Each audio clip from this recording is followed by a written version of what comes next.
an organizer with CODEPINK, and your co-host tonight with my colleague, Olivia. I'm calling from colonized Seminole, Taino, and Tequesta Indigenous Territory, which is now known as Florida. Yeah, I cannot stress enough how timely this webinar is, as we're seeing the four interlocking evils of systemic racism, poverty, militarism, and ecological devastation at full force, with war profiteers making record profits as millions fall into poverty, our reproductive rights are stripped, and deadly shootings become part of our daily reality as our environmental devastation worsens. Now is the time for us to be together and wield our collective power and organize so we can be protagonists of our collective freedom. That's why we have this webinar.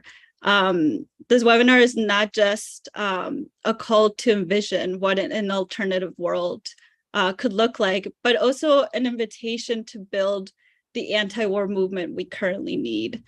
So we're asking everybody on this call to join us in DC on June 18th to bring the anti-militarism message as we work to build a long-term intersectional movement. We will be posting information on how to get involved, including individual sign-up sheets, coalition forms throughout the webinar.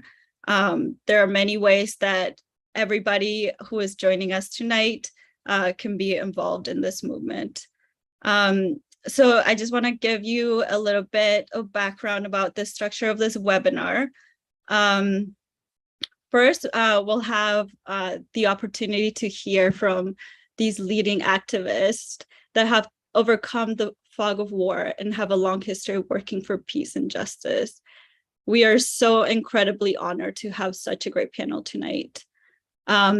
Please feel free to share your questions in the chat, and we'll get to them towards the end. So now I'm going to ground us in the words of civil rights leader Coretta Scott King, who forces us to analyze the overlapping injustices that impact working people. And then my colleague Olivia will introduce the speakers. So Shay, could you help us with this video, please? Thank you.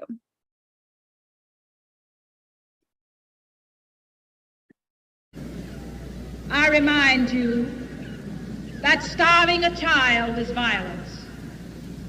Suppressing a culture is violence. Neglecting school children is violence. Punishing a mother and her child is violence. Discrimination against a working man is violence. Ghetto housing is violence. Ignoring medical needs is violence. Contempt for poverty is violence. Even the lack of willpower to help humanity is a sick and sinister form of violence. The violence of war is understood by everyone. There is hardly a family which has not been victimized by the effects of war. What a nonsensical and cruel way to try to resolve conflicts. We have come to realize and understand the broad dimensions of violence in our society.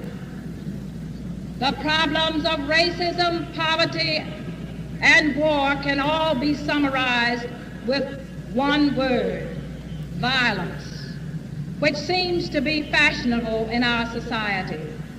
If we do not stop this madness, we will certainly destroy ourselves and the whole world. Far too long. Yes, it's gone on. Far too long. I tell you it's gone on. Far too long. Oh, somebody's hurting my brother, and it's gone on. Far too long. Together. And we won't be silent anymore. Now we're going to put a little rhythm to this, okay?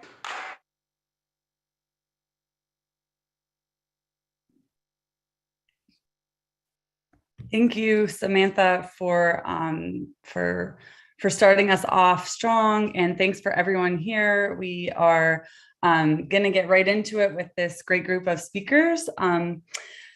Reverend Dr. Barber is traveling right now, so is going to be making an appearance here at some point. We're not necessarily sure when, so we're going to get going with our speakers and do a little bit of an introductory questions as I introduce them. That's going to come from our scene, but we really want this to be interactive and bring you all in. So there is a Q&A button at the bottom of Zoom, and you can go ahead and click that so that you can insert your question there, and that while a little bit later on in the conversation, we are going to be pulling some of those questions.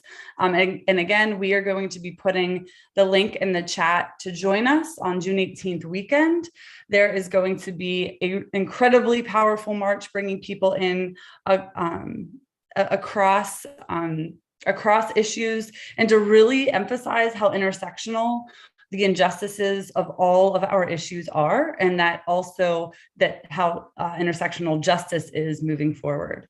And I do see that Reverend Barber is on, and so it would be great for us to get him off mute. I think Shay and our tech team, maybe can we get Reverend Barber on to speak? Yeah, working on adding him now. Okay, great. And for those of you who don't know, which I assume is a very small amount here, Reverend Barber is he's the president and senior lecturer of Repairs of the Breach and the co-chair of the Poor People's Campaign. He is one of the driving forces of this movement and of the Moral Mondays, but also just the bringing the legacy of Dr. Martin Luther King into light, decades later, and carrying on the connected struggles. So I think we have Reverend Barber on, and if you would go ahead and share with us some words. Hello, how are you? First of all, I think that, can you hear me? That question today really doesn't deserve an answer, except to say not well. I'm just getting off the road, and we were driving through Tennessee, and right after we passed the monument to Nathan Forrest, the founder of the Klan, it came across the radio that 16 students, now 18, have been killed. One adult teacher and the killer. I couldn't help but think how long we've been at this madness of violence. From the foundation of the world, and even in this country. It was violence and war that tried to hold on to people as slaves. And sadly, the system is so sick that it required violence from the former slaves to get free from the violence of the slavery. We're caught up in this cycle and circle of violence, war.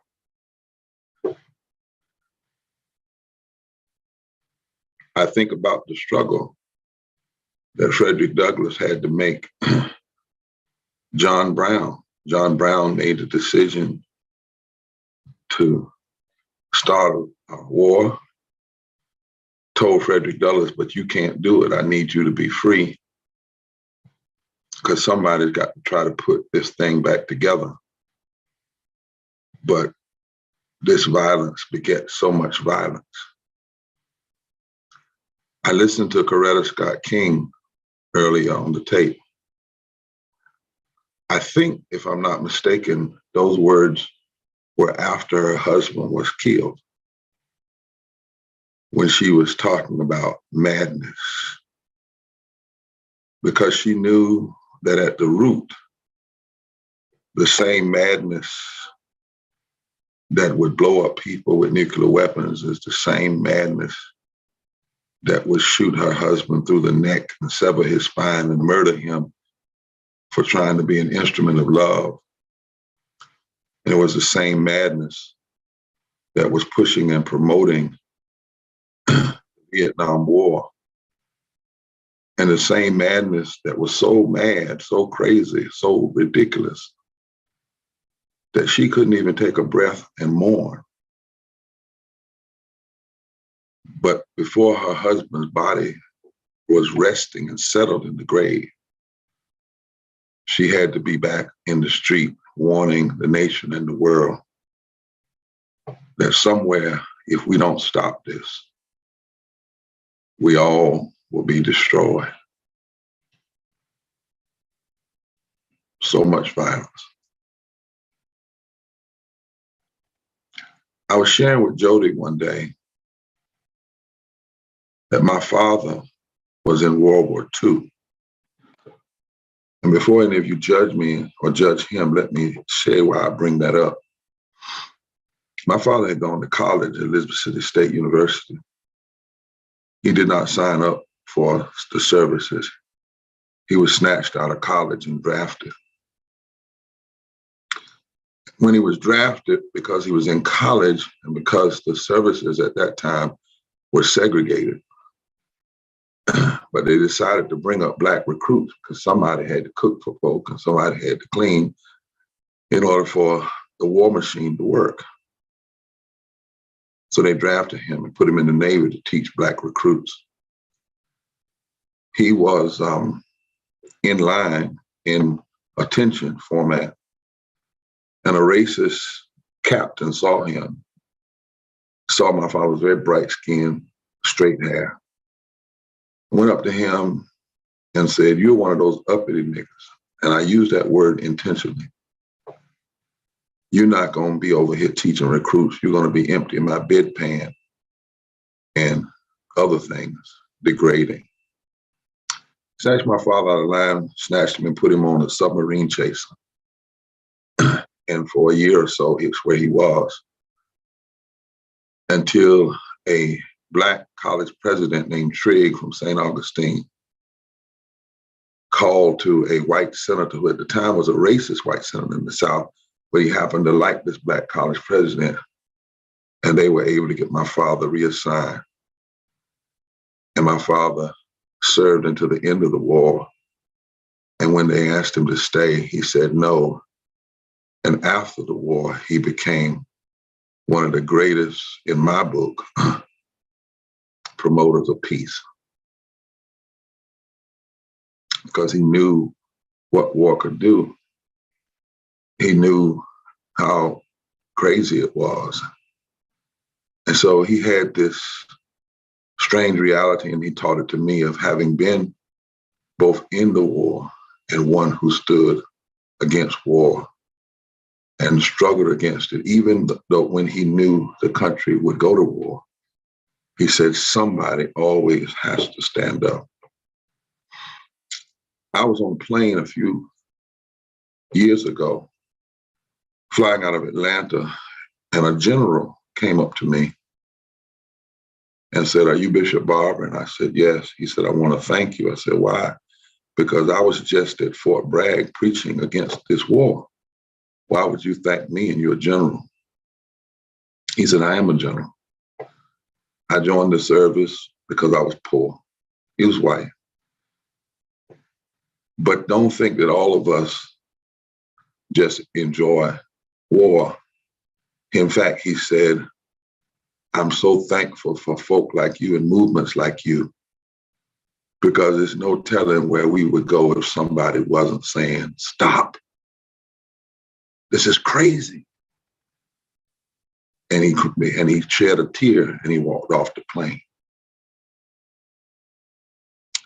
I remember when I was standing in front of the gates of Fort Bragg, preaching against the Iraq war and calling America to repentance, there was a crowd on the other side of the street hollering out epitaphs of cursing and suggesting that I should be dead or worse. And it was the Pink Brigade, a brigade of nonviolent gay and lesbian brothers and sisters who stood around me. People who themselves had experienced so much violence because of so much meanness. I just came on tonight to echo that in every age, somebody's got to stand against this foolishness. Whether we win the battle or not, we win the first battle by having the courage to call for peace in a world that is too comfortable with war and too callous about other people's deaths. There has to be somebody in the world that says the world has to decide that war and violence is not an option, because the continuation of it is to destroy us all, wherever it is. We have to point out the ridiculous inconsistencies when some people claim they have a moral foundation to support war, but then they turn around and don't say the moral foundation to fight for peace, the moral foundation to fight to make sure people are treated right and are not treated with what Coretta Scott King called the other forms of violence. The violence of not having health care, the violence of not having living wages, the violence of not having access to education. She said that, and then Coretta Scott King said, and there's another form of violence, and that is an apathetic attitude that refuses to challenge all of the other forms of violence. She said that too is violence. So we must be nonviolent. And that's why we're gathering together on June 18th as a declaration. And that's why even when early on in the Poor People's Campaign, there were some who said, look, let's just do poverty and racism. Let's don't add war. Let's don't add the war economy. And we said, Reverend Liz Theo Harris and myself, there's no way you can talk about wanting to challenge the systemic racism and systemic poverty and ecological devastation and denial of healthcare and not challenge militarism and war. And there's no way you can challenge the false moral narrative of religious nationalism and not challenge the war economy, because they all intersect. They are interlocking injustices. Dr. King said, anytime the budget and the decisions of a nation are primarily determined by its war machinery, that nation is on a spiral toward moral and physical death. And what do we see today? 53 to 54 cents of every discretionary dollar today is spent on the war economy, and less than 15 cents spent on education and healthcare. And what are some talking about right now? I just looked at the TV. What are they talking about? Even in this aftermath of these deaths, let's make more weapons. Let's have more. Let's open it up more. Let's put more assault weapons in. Not how can we have less? There is a bloodthirstiness that's been a part of humanity and our body politic far too long. And somebody has to stand in every age. Whether we win the battle or not, we win the battle if we stand. And so on June 18th, 2022, Saturday at 9:30 a.m., we're saying, can we all come together? Can we all come together and understand that the same forces that promote systemic racism and poverty and ecological devastation, denial of healthcare, the false moral narrative of religious nationalism, white supremacy, the great replacement theory, and the war economy are the same forces. And if they are cynical enough to be together, can't we be courageous, smart, and loving enough to come together? Can't we understand that right now what we see is a crisis of civilization?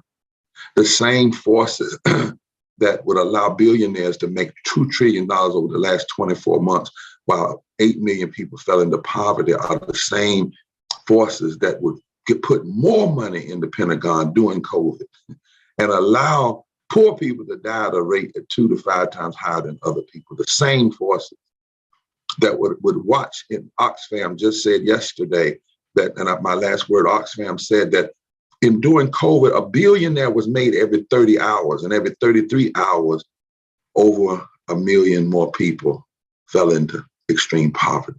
And the same forces that will sit around and watch that kind of inequality are the same forces that would rather build bombs to blow up the world and spend money to fix the world. And so let us keep our hope. Now, when I say hope, I'm not talking about hope that is naive.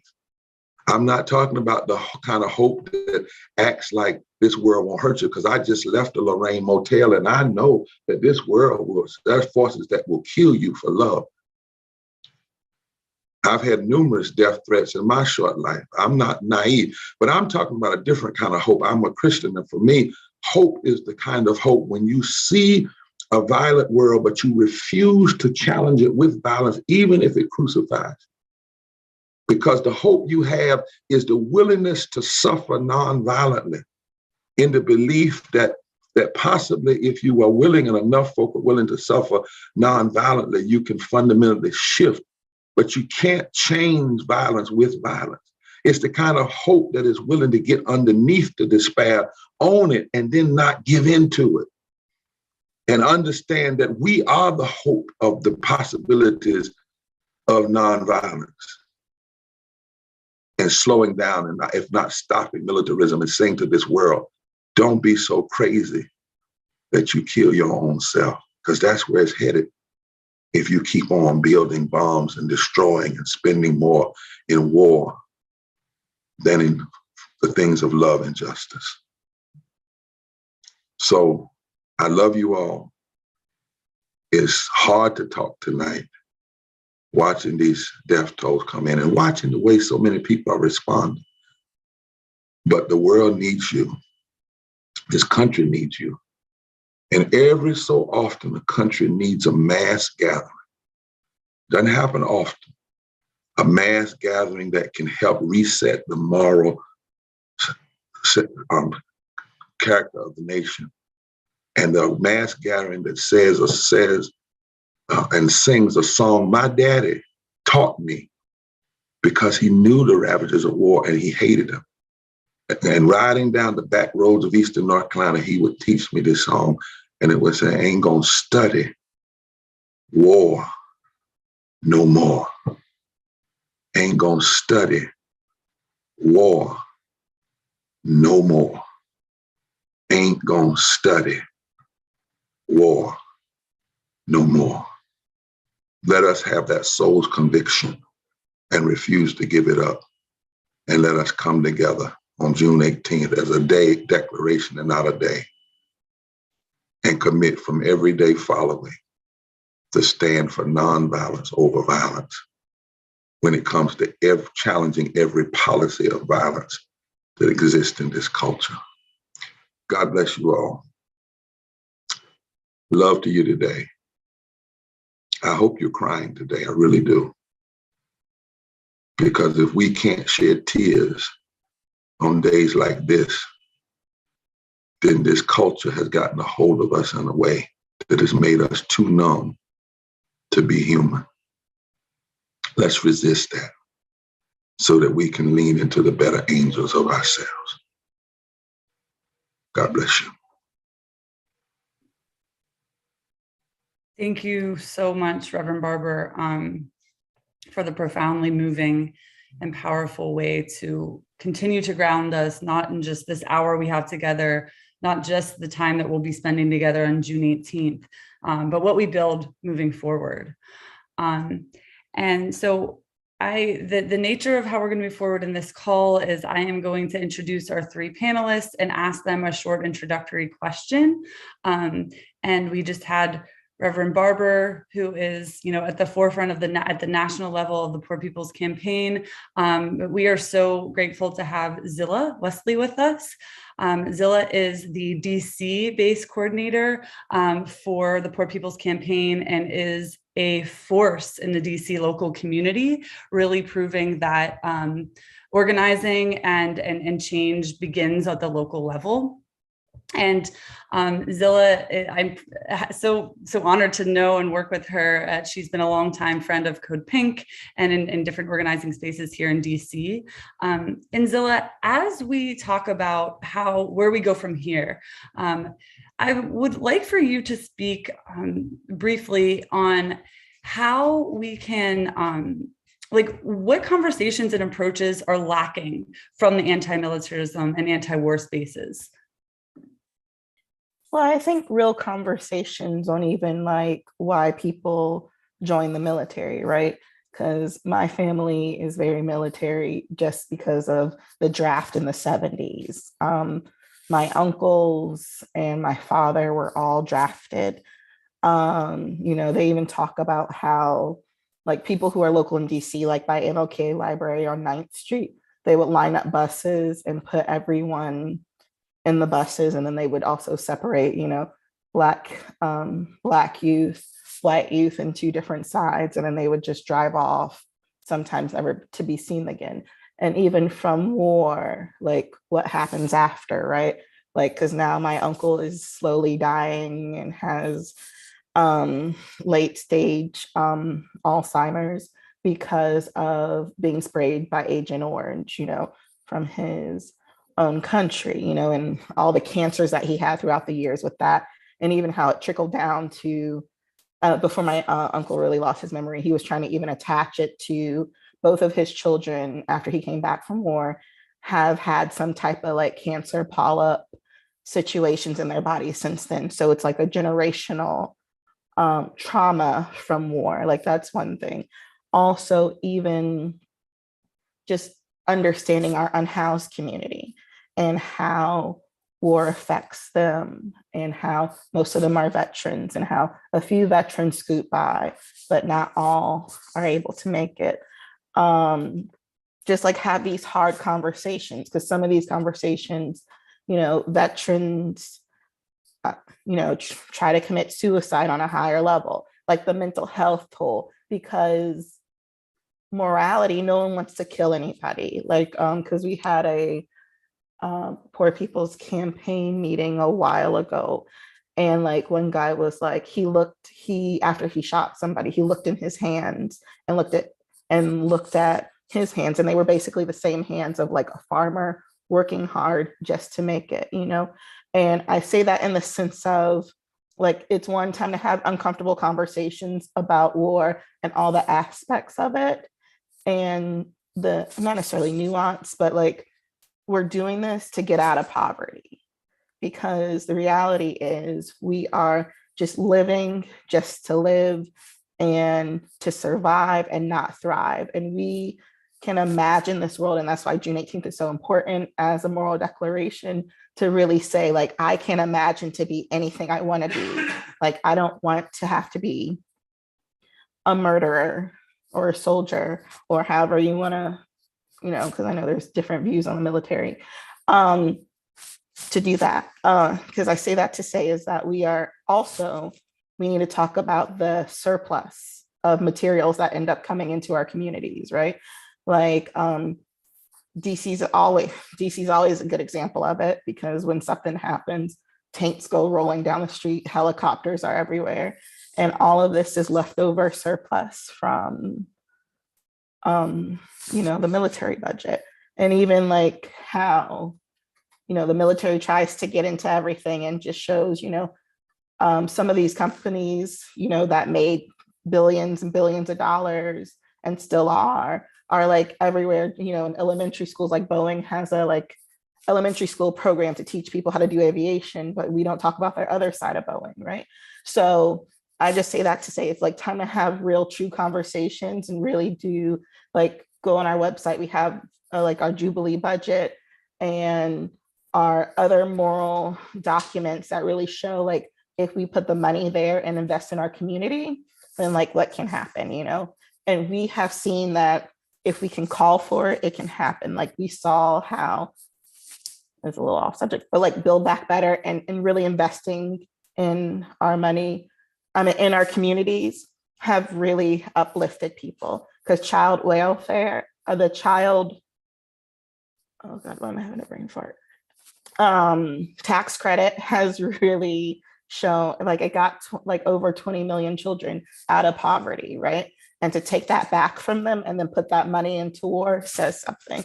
So those are some of my thoughts off the break for that. So thank you. Thank you so much, Zilla. And that actually lends itself very well to our next speaker. Lindsay is the program director of the National Priorities Project through the Institute of Policy Studies, which has been an incredible resource. Lindsay, like the work that you do allows for us to do, have the conversations that Zilla was just talking about. I know that every flyer I hand out at CODEPINK has National Priorities Project trade-offs that are used. And also this breakdown, Shay is going to drop in the chat her recent article that was just published that points out that less than 1% of the current $782 billion, the biggest it's ever been until next year's, of course, Pentagon budget is marked for Ukraine, which is about 50 times as much that will go, 50 times as much will go to profit weapons contractors. So Lindsay, thank you so much for being here today. And based off of what Zilla was just saying, what concrete actions can individuals be taking? Oh, I'm sorry, that is not the question that I had for you. Yeah, what concrete actions based on the tools that you use through NPP can individuals be taking in their communities to target the war machine? If you could talk a little bit about your work and the tools that you have. Yeah, thank you, Olivia. So Olivia mentioned, and some of you probably are familiar with National Priorities Project work. Our primary work is about cutting the military budget, and I'm going to say a few words more about it, but we've expanded to cutting what we call the militarized budget, and I'll explain what that means and why it's important. But cutting that budget and putting those into human needs. So for example, our annual military spending is more than 4 times what the annual spending would have been under Build Back Better that Senator Manchin killed for being too expensive, but he voted for the military budget. So those are the kinds of things that we look at. And then, if we cut the military budget, what could we spend it on? But over the last years, we have increasingly looked not just at the Pentagon budget, which is still a huge part of our work and a huge part of the spending. But we've also started to look at how militarism in the world and US militarism abroad and our colonialism is connected to militarism here. So Zilla talked about, for example, the program that sends surplus military equipment, unwanted military equipment to local communities. And that can be everything from, there are tons of guns that go out into communities, which definitely comes to mind in light of what's happened today. And I really so much appreciate Reverend Barber starting with this shooting. I found out about it just, not very long before this call. And I was actually at my children's elementary school when I saw the news. And it's all connected. It's, we have these weapons coming into our communities. They may not be used in that particular instance, but they're coming into the communities. They're being used by law enforcement. Law enforcement is certainly using them to commit crimes and to commit aggression against people in their communities. So there's that. We also have a militarism of our border. We have not only US troops at the border, but we have what are effectively troops in Border Patrol who have military weapons. They use military drones. It is just an extension of the military at our southern border. So there's that, and that's not typically counted in the Pentagon budget. Then we have the militarization of federal law enforcement and of local law enforcement through federal law enforcement. So like the FBI comes and gives training to your local police department on how to use weapons, for example. And that's another part of it, but it's not part of the military budget. So all of those things come together, and we say a lot that, and Reverend Barber mentioned that, 53, 54, 52, somewhere in there percent of the federal annual budget, discretionary budget, goes to the military every year. But if you look at all those things, other pieces that I was just talking about, it is 2/3 of that budget that goes to militarism. So it's a huge difference. So one of the things that we want to do, and that is so important on a local level for people, is to connect those issues, but also to connect the movements. So we've started to work more with, our friends and allies in the immigration movement, and started to work more with our friends and allies in the movement for Black lives and all of these things, because it's all connected and we all recognize that it's connected and that we have to stop all of it. The other way it's connected, of course, is that it's stealing the money that we need for human needs. It's stealing the money we need to end poverty. It's stealing the money we need for climate change. It's stealing the money we need to right many of the wrongs of white supremacy over the years. All of these dollars should be going to other things. And that's where most of MPP comes in. And that's where you can use our work. At our website, and I think I saw someone put it in the chat, Shay put it on the chat, thank you, Shay. You can go to their website and you can use our tools in your local organizing. So I would encourage you to use this, but also to connect to local movements, if there are local immigrant rights movements, if there are local movement for Black Lives chapters or other racial justice chapters, to make sure you're connecting to those places and not just talking about the Pentagon budget, but talking about the whole thing.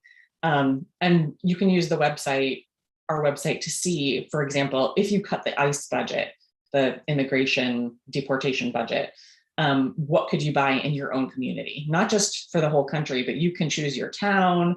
There's a little calculator on our website. You choose your town or you choose your congressional district if you're going to meet with your legislator. And then you see what else you could buy for it. How many nurses could we hire? How many teachers? How many kids could get health insurance? How, what are all of the different things that we could be doing with this money that we're not doing right now? And that can be a really powerful tool. And it's also a tool that really speaks. And, I think we're all here tonight to talk about the Poor People's Campaign on June 18th. And it really helps make the connections between issues too, right? It makes the connection of, poverty to militarism, or of climate change to militarism. And there are so many other connections there. But one of the big connections that people care about is the dollars. And so that's what we do. So I would encourage you to use those tools. They are there, and to also tell us if you want something that you don't see there, because we respond to that kind of thing. And we have definitely changed those tools over the years, according to requests by activists who are using those tools.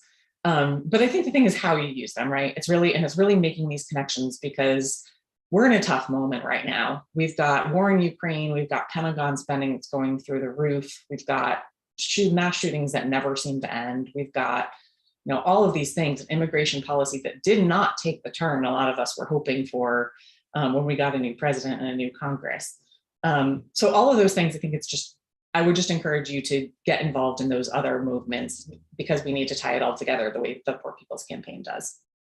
Thank you so much, Lindsay. And the link that Shay is dropping is to join us on June 18th as the peace contingent that is really wanting to emphasize and make these connections that you're talking about, is that we are not separate from immigration or climate or racism or economic injustice, but in fact that we are fueling all of that militarism in the war machine, and that to bring us together, like Reverend Barber said, that we have to address the military industrial complex and the war economy.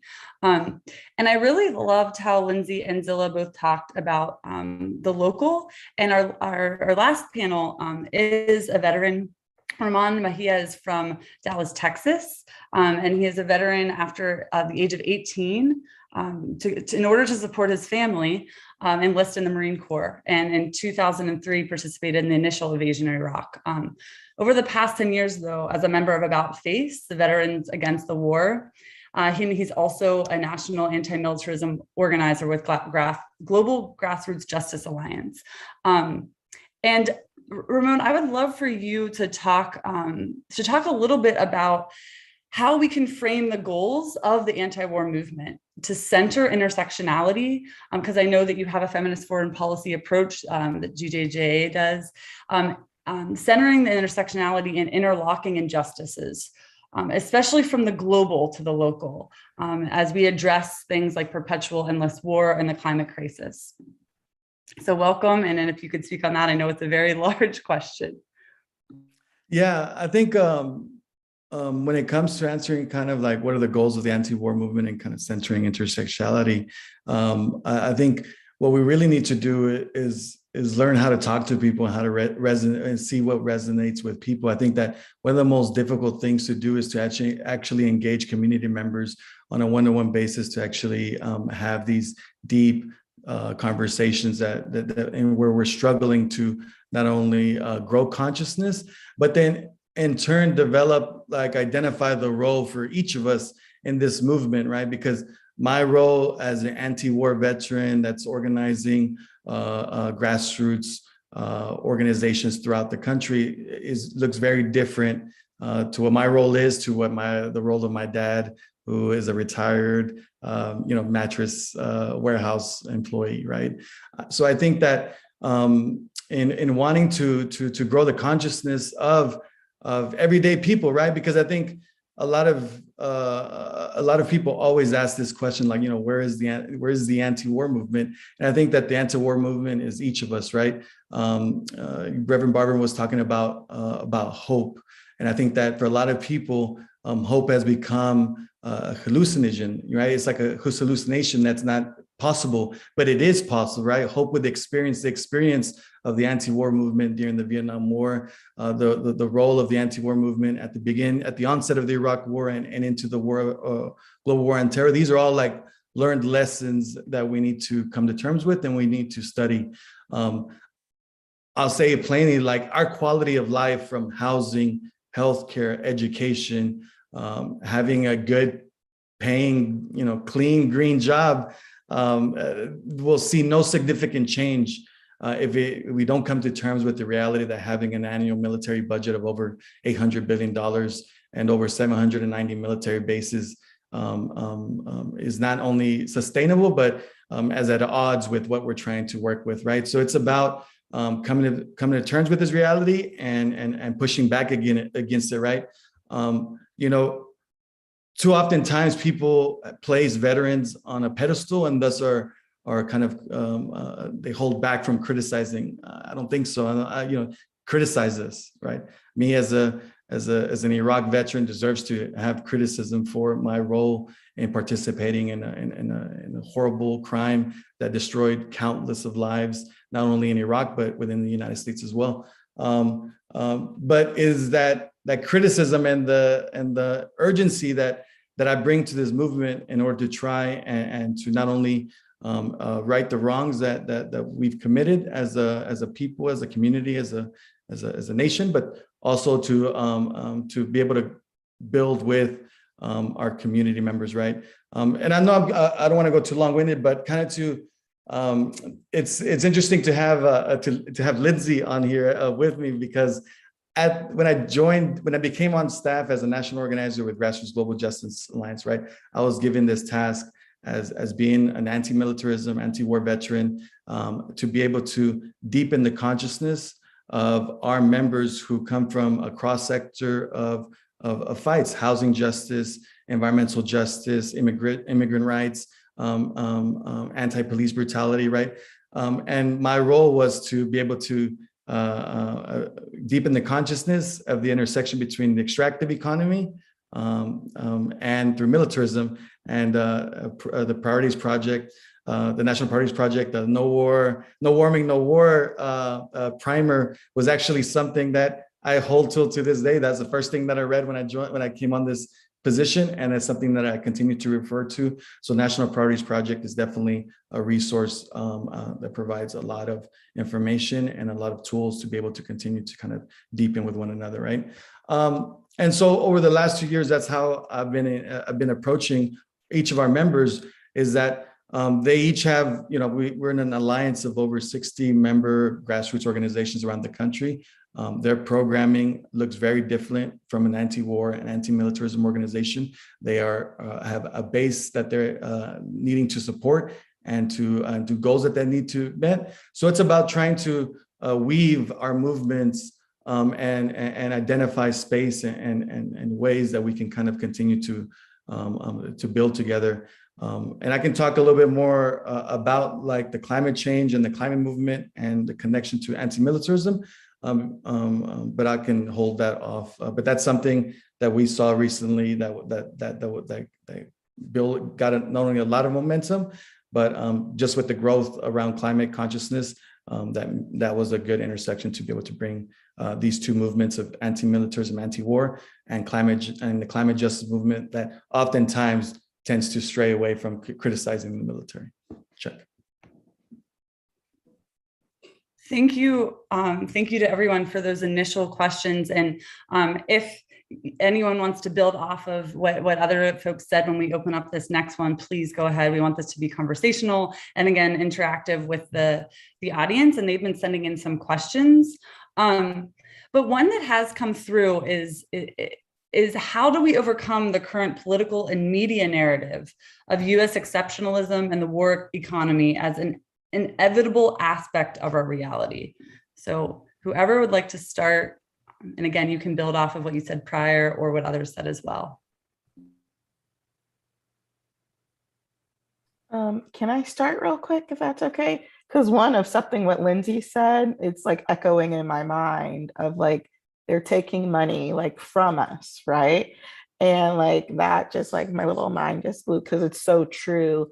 And people really relate and follow the money. So sometimes and even to Ramon's point, you got to meet people where they are. Cause like, I think that's a few things we need to work on just as a society is to have uncomfortable conversations where we don't necessarily have to like, we agree to disagree, but compromise to come to some type of communal understanding, right? Of like what it is.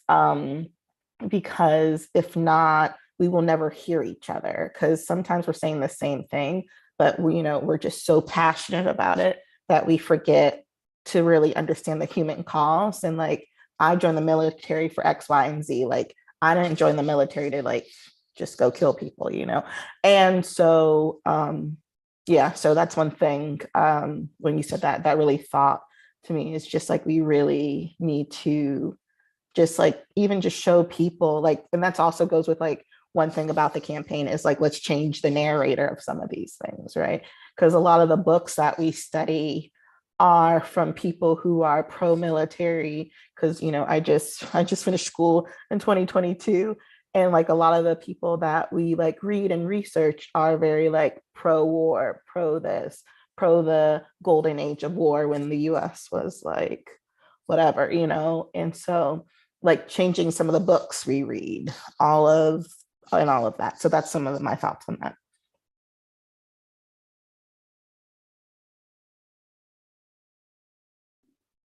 Thank you so much. I also, again, if you all want to build off of that, I just put the question again in the chat as well.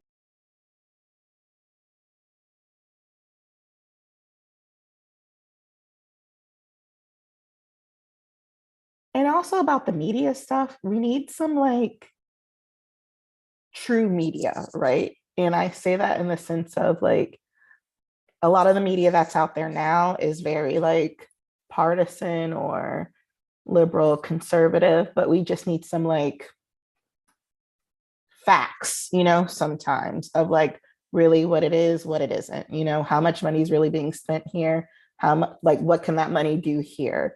So like, I do love CODEPINK, how you have a radio station and amplify voices. Like that's one thing that we can do is really amplify voices that are out there speaking a different narrative that we hear from everywhere else. So that's my thought on that.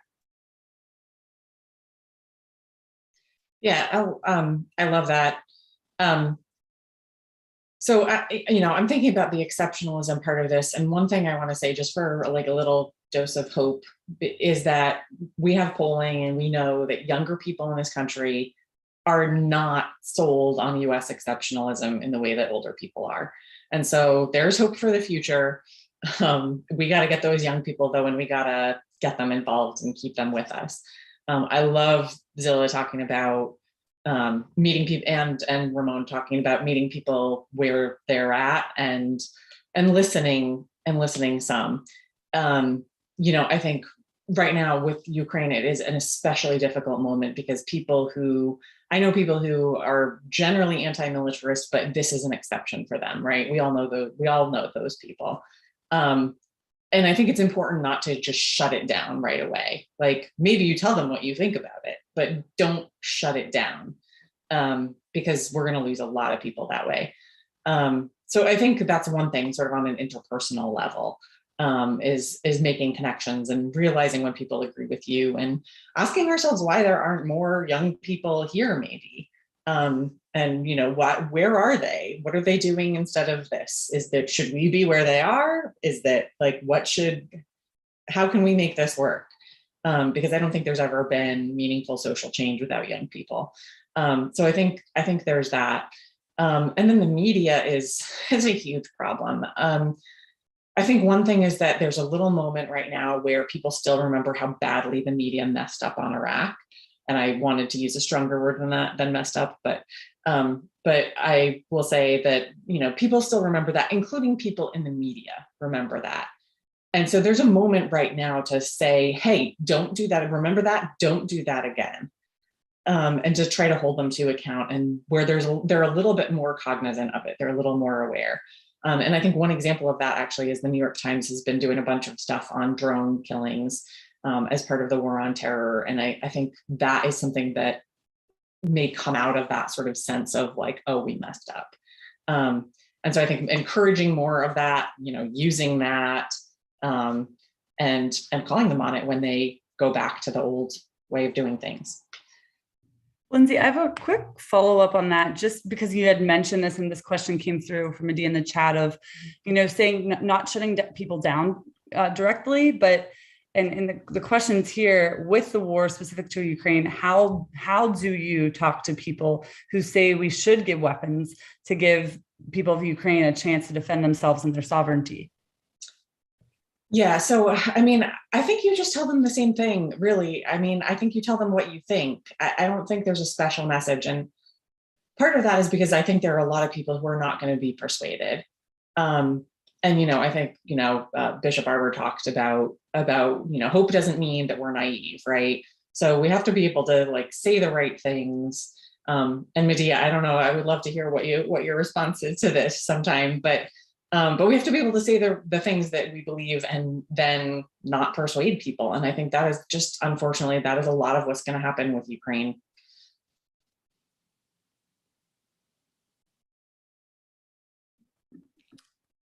Yeah, I wanted to add on a few of the things about the work with young people, right? So just to kind of push back, not push back, but to go back, I remember when I joined the military, it was purely out of economic necessity, right? It was purely to support my family. That was the option that was placed in front of me, was to join the military, right? And I think that on one hand, I agree with Lindsay saying, as far as that that the youth are not sold on the military, right?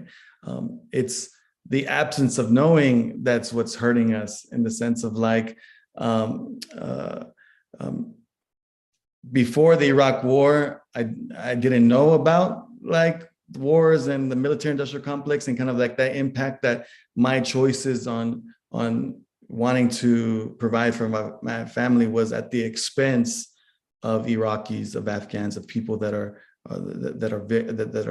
being, the war is being waged on by the United States, right? So I didn't know that. Afterwards, after Iraq, then I made that decision. I made the decision not to ever not know again, right? That was not an excuse for me not to know.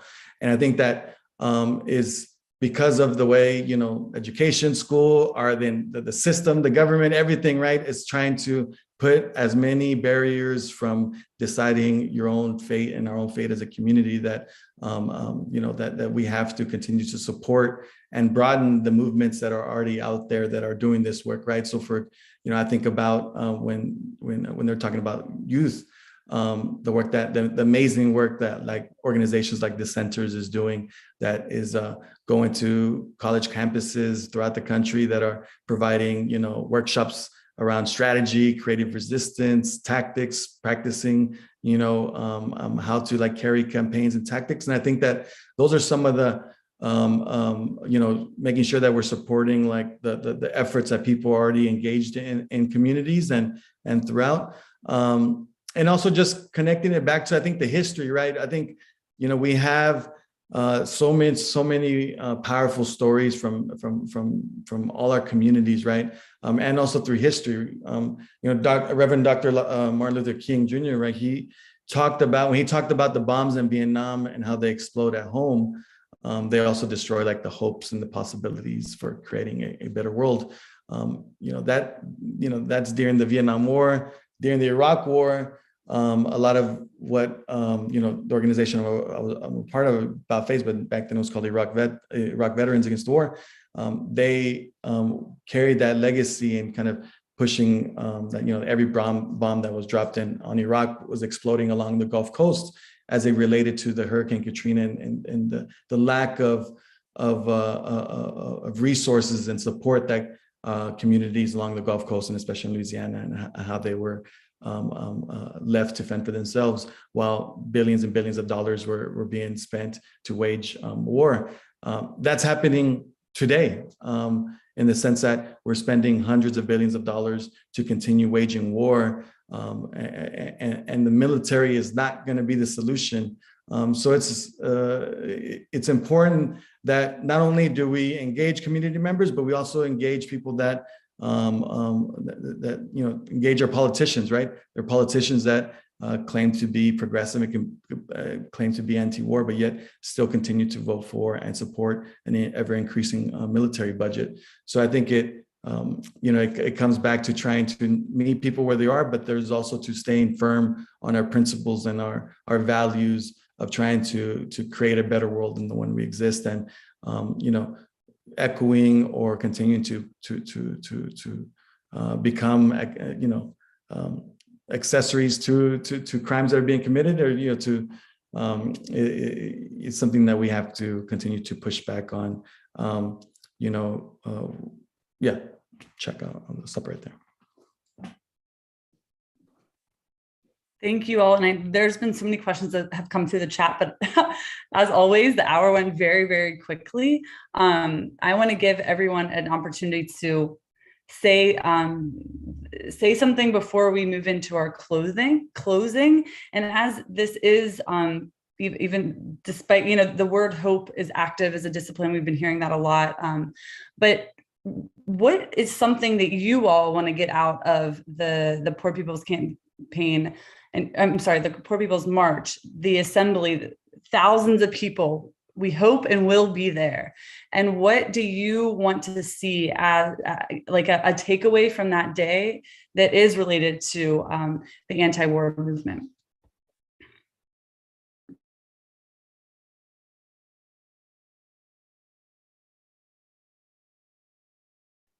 I guess I can go first. So yeah, I just want to say, because what Ramon said is kind of key, right? Because it's like really talking to each other, right? And I say this because, like, I don't know if anyone's seen the new commercial about the Army and how like they make military look fun, and it's like multicultural people. It's like Martin's dream, but in like Army fatigues. And like, I say that to say it's time for us to do our own reimagination of what our society can be, right? And that June 18th is a declaration of a day that we are trying to manifest transformation of this country that can potentially manifest the world, right? And I mean that in the sense of we really need to, especially when it comes to the military, like this system is so violent on so many levels. We're having global violence, we're having national violence, we're having local violence, right?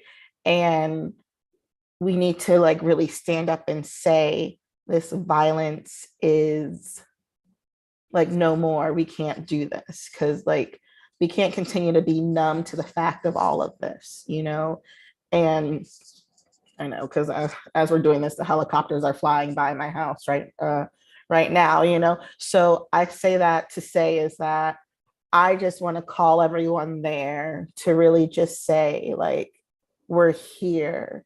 We know this is a new world. Let's invest in our communities instead of investing in this war machine. Let's stop, monetizing killing and having collateral damage be okay, because nobody's collateral damage, because who knows what this generation of war will lead to in the next generation. We need to like finally just say stop, enough is enough. And June 18th is a call for that. Because once we start, because you know how like once people claim something or say it out loud, it's bound to happen, right? So like that to me is what June 18th is about. We're claiming it so we can change it.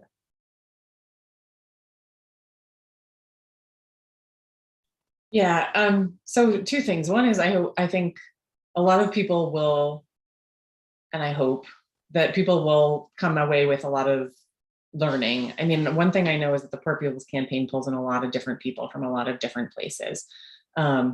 And people with a lot of different concerns, right? Like there are people who might be primarily worried about housing, or there might be people who are primarily worried about drinking water safety in their community, or there might be people who are primarily concerned with like being a veteran and what that means, that all of these different people.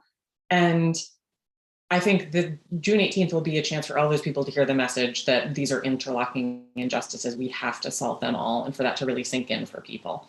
So that's one of my hopes for that day. And the other thing about it is, I mean, I think we all know that mass marches don't directly change anything, right? We're not going to show up on the Capitol steps and everybody in Congress is going to say, oh, you're right, I'll do what you say. But it's a community building.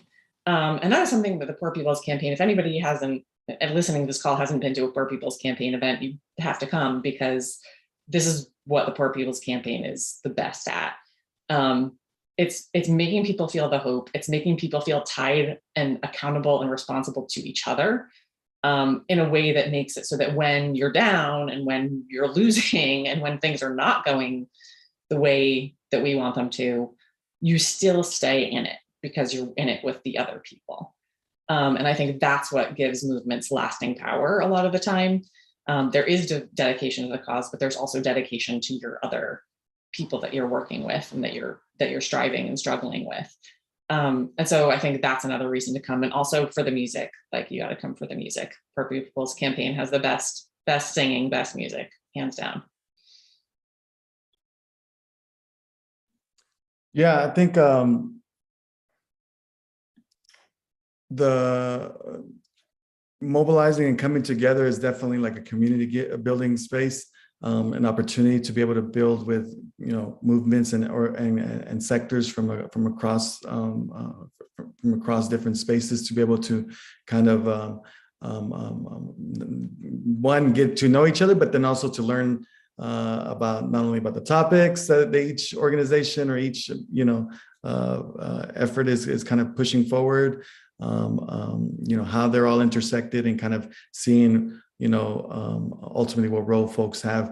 I think one of the biggest kind of things of how my hope for organizations and people that participate is kind of continuing to keep a lot of I know I didn't speak about it much, but keeping some of the lessons of like the Feminist Peace Initiative that are brought together by GGJ and Women Across DMZ and Madre is about being in right relationship with people on the planet. So it's kind of like, as we're there having those conversations, is like, one, what is our role in the belly of the beast? What is it that we're attempting to do, and what should we seek to do, right? We have to also identify like the leadership from diaspora communities and kind of build an internationalist solidarity and cooperation, both from the local to the state, to the national, to the international, right? So it's not enough to ask for a reduce or redress, but to put a stop to the harms that are being perpetrated by the U.S. government, U.S. policy. So I think that ultimately it's a way for us to continue building together. And one of my other hope is that each of the different alliances and organizations that are participating, that they all have this, as the Poor People's Campaign has so greatly been able to interweave, is how the impact that the war economy has on each of their communities, and what's being stolen from their communities in order to be waged violently on other communities. So I think it's that's what I'm hopeful for, and I can't wait to see how it turns out.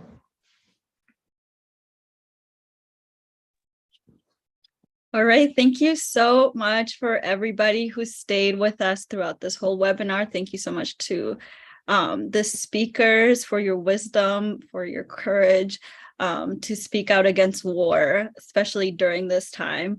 And yes, I do feel a lot of people in the chat too feel that we didn't get enough time to answer all the questions and talk about everything. But this is only the beginning of the conversations that we must continue having, and the conversations that we must have when we're all together in DC on June 18th. We will have spaces for these conversations. So please come. We need this human warmth, this human connection, because the system works in ways that makes us feel lonely and makes us feel hopeless. So by just being together and coming together is resisting that system. So I'm so excited that everybody came on this webinar, and we will have the recording of it on our YouTube page. So if you want to share it with your friends, with your family, with people who think might be interested in joining us in DC, please go ahead and share. And we will follow up with an email with all the links and all the chat. So yes, thank you so much, everyone, and have a good rest of your week.